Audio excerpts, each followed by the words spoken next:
Salam əziz izləyicilər.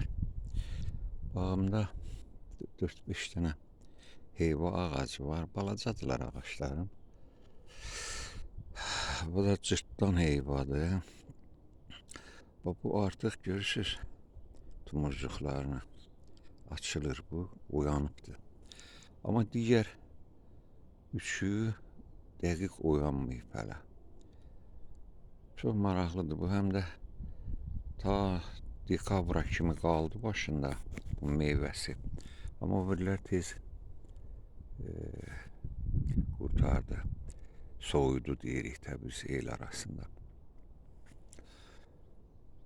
Və bu tez uyanan ağaca bir dənə alma calağı elətdirdim.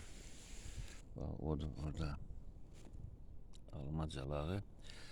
Və bu zaman baxdım ki, o almanın da tumurcuğu uyanıbdır. O ağac da uyanıbdır. Ona görə calaq vaxtı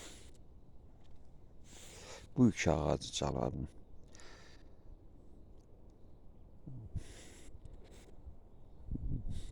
Mən biləni bu düzgün qayda belədir. Yəni ağac calaq eləyəndə gərək hər ikisi uyanmış olsun. Sağ olun, sağlıqla qalın.